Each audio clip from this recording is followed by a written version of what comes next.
We are now going to open up envelope number 2. I think Shantae has envelope 2.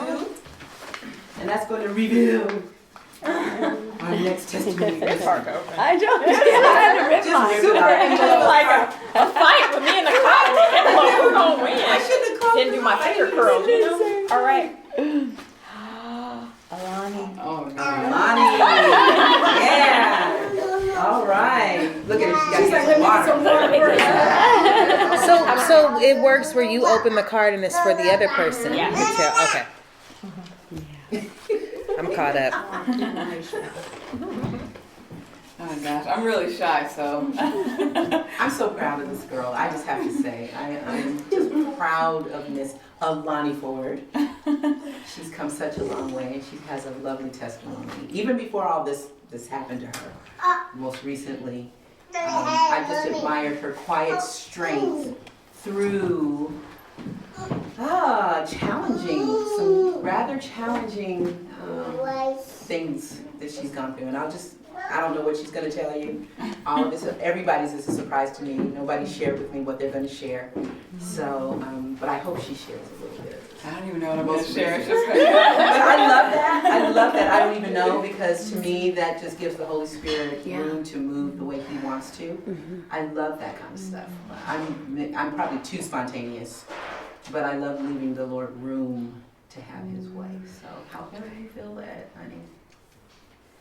Okay, here's my testimony. I think about 6 years ago, I was going to the same church as Sharon and Taiji and Cynthia, New Dawn, and my first year I started this this women's group called SWAT, and I just and Andy was my teacher actually, and I just had so much going on. I was like going to college at the time and working this crazy job. She was my first teacher, yeah. But however, I didn't finish the process. Like I got all the way to the end, like a month before graduation, and just quit. And that's kind of been the story of my life, that I've been a quitter at a lot of things. Like I was like All-American athlete, and I lost the championship in high school my senior year by 1 point, cried like a baby, like darn suicide watch. Like I was like, I'll never touch a track again. And it was just so painful because I'm such a passionate person. So I guess when I get under pressure, I'm great at just walking away and just quitting. Mm-hmm. And I've quit so many things in my life that I've said, like, I wonder what life would be like if I just went through with something and just trusted God.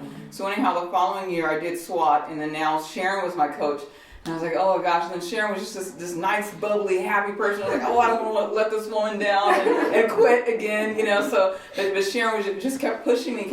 So it was really just a pleasure to just get through the year of the process and just graduate. And I'm like, oh my gosh, I completed something.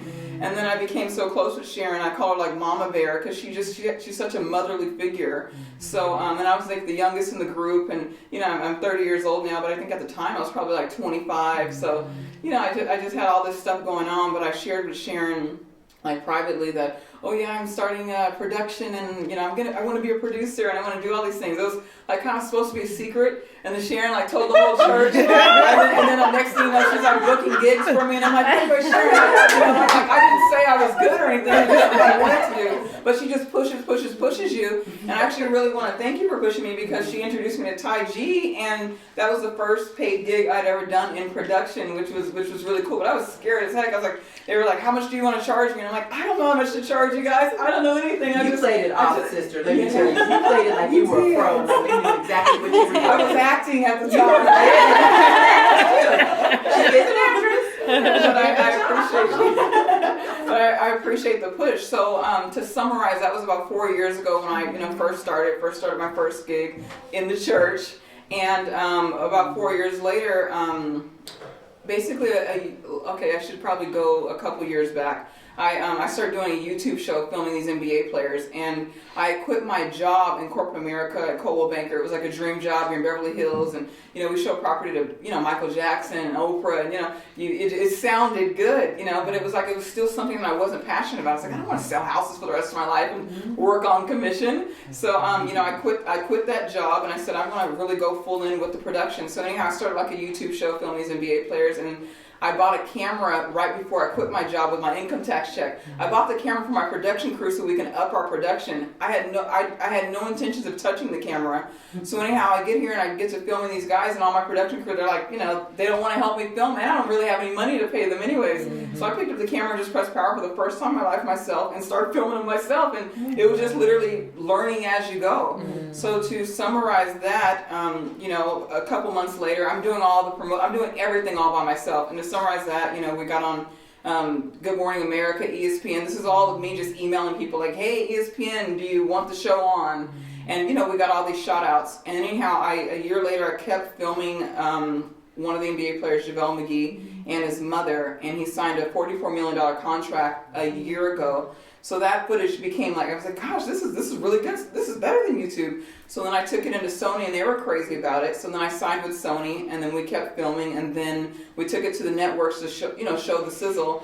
And then we kind of had a bidding war, and I signed with OWN. So now I have a TV show on OWN. Literally right now we're on the 3rd episode. So I think what felt so good about this process is that I didn't quit. And this is probably maybe the second time I haven't quit in something. I didn't quit SWAT, and then I didn't quit, just going for it. So I think if you just stay faithful, if you just listen to God and have good people behind you, and just keep going no matter what, there's light at the end of every tunnel, so you just have a little hope, have a little belief, and I think everything works out, for the better at the end of the day. And on the show, you are the executive producer, director, and one of the writers. Oh, no. Okay, so it's reality TV. It's reality TV. So I'm the executive producer. I created it. Okay. So, I've got my producing credits and, IMVD, and it's a check. And so I was able to quit my job as well, my corporate America job. I had to end up going back to corporate America. I was an assistant at IHOP.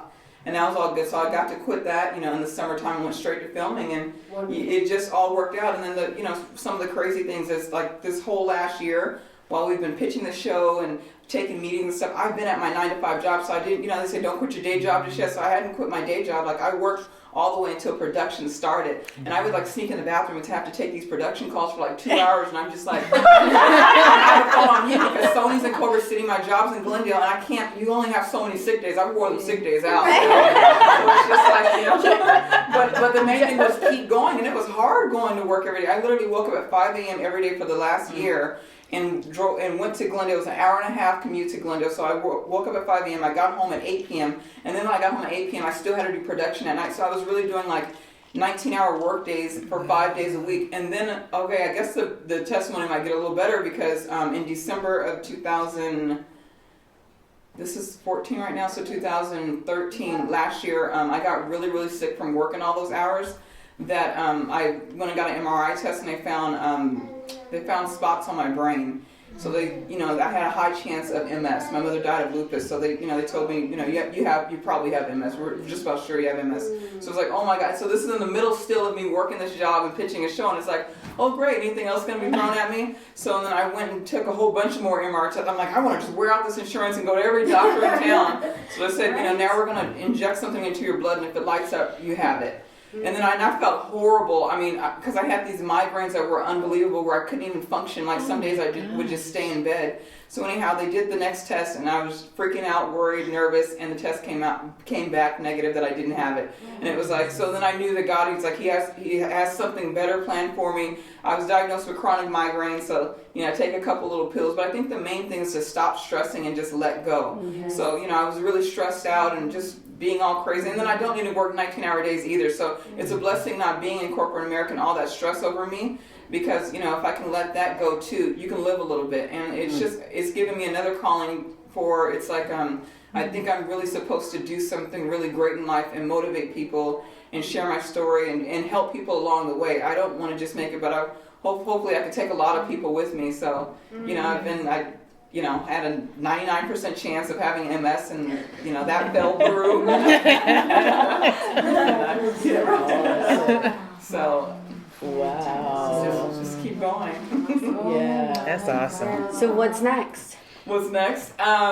We should hear about us going to second season soon, and then I have like everyone pitching all these stories to me, so I have a few more sizzles to make in the next month or so, and just take them on in. But the beautiful thing is like now I have the relationships with these networks and Sony and stuff like that. So it's kind of cool that they call me and it's like, oh my God, I'm on the line with the president of Sony. Right? We've got to talk. I know it's so We've got to talk. I went on her Me and Andy's IMDb got to page, talk. right? Yes, definitely. Tiffany probably has to talk. But I went on your IMDb page and I was like, let me look up, the first name I went under was a different name. And then I finally found you and I was like, Kids in the Spotlight. Own Network. She just skipped over Kids in the Spotlight and went straight to Own. I was like, that is just fabulous. But only God. Yeah. I everything is him. I won't say that I'm secretly talented and stuff like that. Honestly, just pressed power and just kept going, and it just filmed in faith, I call it. Yeah. That's right. So my little slogan I say is from YouTube to Oprah. You know, it's like, literally I was just on YouTube uploading videos and begging my friends to, begging for hits. Please make a comment on my YouTube video. That's how we do it. And then So it eventually just paid off for you. Eventually, exactly. But you had to do the grunt work. You had to Before the see. shine. Comes the grind. Exactly. That's right. And what's the name of your show? Mom's Got Game. Mom's. And I've watched it. Yeah. Really? It comes on TikTok. Yeah. You know I'm watching it. Because I'm always on, Glenda, I saw the first show. It's really good. Me and my mom watch it together. Oh. So And it's actually a family tonight. show, it's not the other, and that was one of the other big things is that I didn't want to make, the fun reality TV, the guilty pleasure right now, these Love and Hip Hops, all these housewife shows, Bad Girls and stuff, but I always said, I have a father that watches reality TV, and I wouldn't want him to see that and say, oh, my daughter makes this, they're about to fight, I wouldn't want another Jerry Springer show, so I wanted something proud. Then I was a woman of God and went to church a lot too.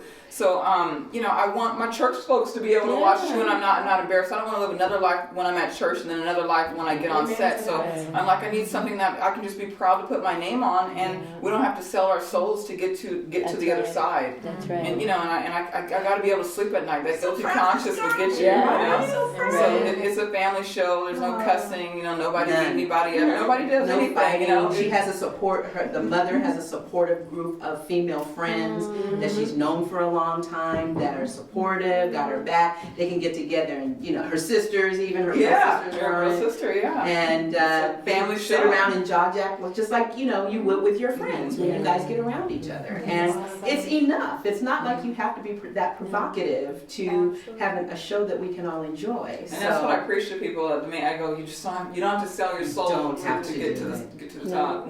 Because don't you miss like the Cosby Show? Exactly. I still watch it. I do too when it comes to TV Land. It's on all the time. Yeah. YouTube. So good. Oh, Yeah. so Yeah, you get them on refreshing. YouTube. Yeah, thank you. I know. Thank you for reruns. Yeah. Well, that was a beautiful testimony. Yes, I'm gonna remember it. Just push power. Push the power button. Push the power button. Push the I love that. Yeah. I love that.